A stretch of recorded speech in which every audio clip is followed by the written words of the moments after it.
তো দেখুন বন্ধুরা, আজ আমি নিয়ে এসেছি এখানে ডুমুর কিভাবে সহজভাবে কেটে পরিষ্কার করব সেটাই একটা ভিডিও। কারণ আমরা ডুমুর খেতে অনেকেই পছন্দ করি, কিন্তু কি ডুমুর কেটে বাছার জন্য বা ধোয়ার জন্য আমাদের ভয় হয় যে কি করে বাছবো, কারণ ডুমুরের ভিতরে প্রচুর বিচি থাকে। এই বিচিটাকে বাদ দেওয়ার জন্য অনেক ঝামেলা মনে হয়। তো আমরা আগে বাছতাম ডুমুর এভাবে মাঝখান দিয়ে কেটে নিয়ে একটা এরকম চামচ নিয়ে চামচ বা ঝিনুকের গুঁড়া দিয়ে বিচিগুলো এভাবে বাদ দিতাম। এভাবে কিন্তু এক একটা করে ডুমুর পরিষ্কার করতে অনেক টাইম লেগে যায়। তো আজকে আমি দেখাবো কি করে এত টাইম ছাড়া শর্ট টাইমে ডুমুর পরিষ্কার করব। এই দেখুন বিচিগুলো কতটা, তো অনেক টাইম লেগে যাচ্ছে এইভাবে পরিষ্কার করতে। তো তো একটা ডুমুর পরিষ্কার করতে আমার অনেকটা টাইম লেগে গেছে। তো একসঙ্গে আমি ডুমুরগুলো যাতে একটা একটা করে না পরিষ্কার করতে হয় সেটাই বলবো। তার জন্য আমি এখানে একটা ছোট বাটিতে জল নিয়েছি, আর এখানে দিয়ে দিচ্ছি একটু হলুদ, আর দিয়ে দিচ্ছি একটু লবণ। হলুদ আর লবণটা আমি একসঙ্গে একটু নাড়িয়ে নিচ্ছি, কারণ এই জলের ভিতরে আমি ডুমুরগুলো কেটে রাখবো। অনেক সময় ডুমুর কেটে রাখলে কালো হয়ে যায় ডুমুরে আঠার কারণে, তো এই হলুদ আর লবণ জলে রাখলে সেই কালোটা আর হবে না। তো দেখুন আমি ডুমুরটা কিভাবে কাটছি, এভাবে আমি গোটা থেকে কেটে নেব, নিয়ে আমি এভাবে গোল গোল করে একদম পাতলা পাতলা করে কাটবো। এই দেখুন কতটা পাতলা করে কেটেছি। তো আরো একটা কেটে আমি দেখা। এইভাবে কাটতে কিন্তু একটু টাইম লাগে না, একসঙ্গে আমরা অনেকটা ডুমুর কাটতে পারবো। তো দেখুন এইভাবে আমি পাতলা করে কেটে নিয়েছি। এবার আমি এই জলের ভিতরে দিয়ে দেবো হলুদ দেওয়া জল।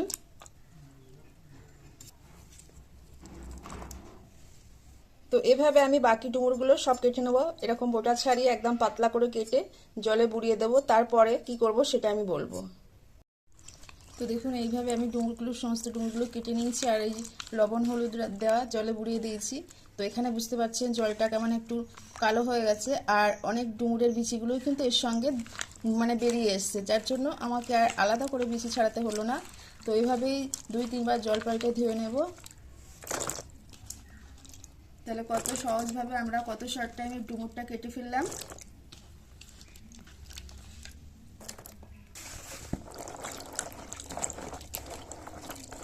ডুমুরটা কিন্তু নুন হলুদ দেওয়ার জলে দিয়েছিলাম বলে একটু কালো হয়নি, যেমন কেটেছি তেমনই আছে, কত সুন্দর। তো দুবার ধুয়েই কতটা পরিষ্কার হয়ে গেছে বুঝতেই পারছেন। তো আমি আরও একবার ধুয়ে নেবো, তাহলে আমার ডুমুর পরিষ্কার হয়ে যাবে। তো দেখুন ডুমুরটা আমি খুব ভালো করে ধুয়ে নিয়েছি, জল পাল্টে পাল্টে 2 থেকে 3 বার। তো আমার ডুমুরটা একেবারে পরিষ্কার হয়ে গেছে।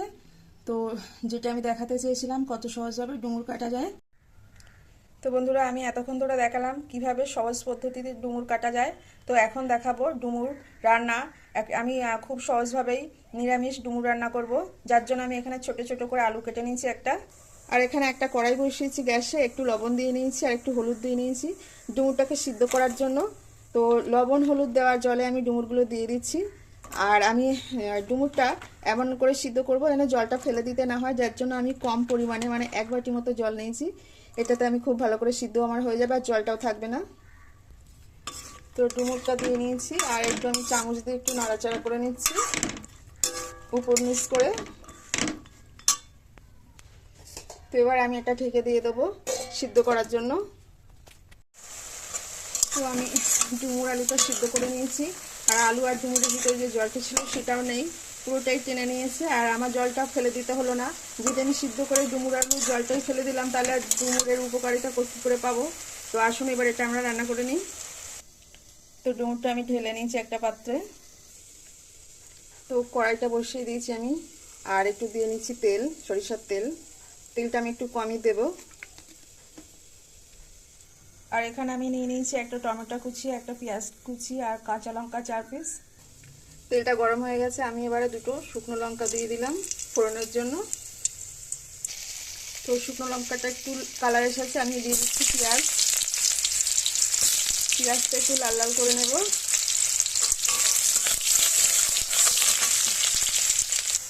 তো পেঁয়াজটা কালার চলে এসেছে, আমি এবার দিয়ে দিচ্ছি টমেটো।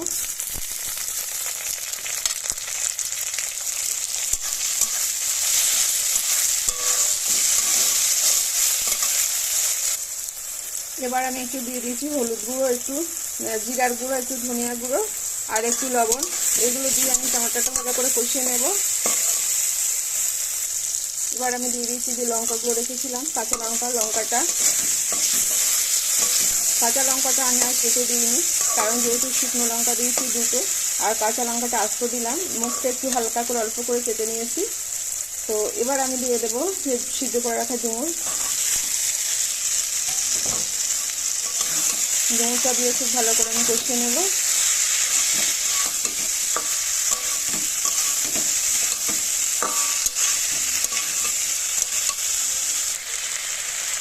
এবার আমি দিয়ে দিচ্ছি একটু আদা রসুনের পেস্ট, দিয়ে একটু নাড়াচাড়া করে নেব। আদা রসুন পেস্ট দিয়েছি, তার জন্য আমি আরও একটু কষিয়ে নেব। তো আদা রসুন পেস্ট দিয়ে একটু কষিয়ে নিয়েছি। এবার আমি দিয়ে দেবো একটু শাহি গরম মশলা,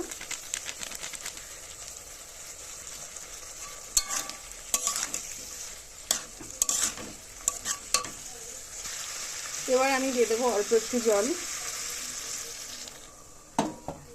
একেবারেই অল্প দিয়েছি যেহেতু ডুমুরটা আমি কষা কষা করবো। দিয়ে আমি একটুখানি ঢেকে দেবো 1 মিনিট মতো, 1 থেকে 1.5 মিনিট, যেহেতু আমার ডুমুরটা সিদ্ধ করা আছে, গলে গিয়েছে, তার জন্য বেশি গলাতে হবে না। তো দেখুন আমার ডুমুর রান্নাটা প্রায় শেষ, আমি এবার নামিয়ে দেব। তো এই পর্যায়ে দিয়ে দেবো আমি একটু চিনি দিলে টেস্টটা অনেকটাই বেড়ে যায়। অল্প একটু চিনি ছড়িয়ে দিয়ে এবার একটু নাড়াচাড়া করে এবার নামিয়ে নেব।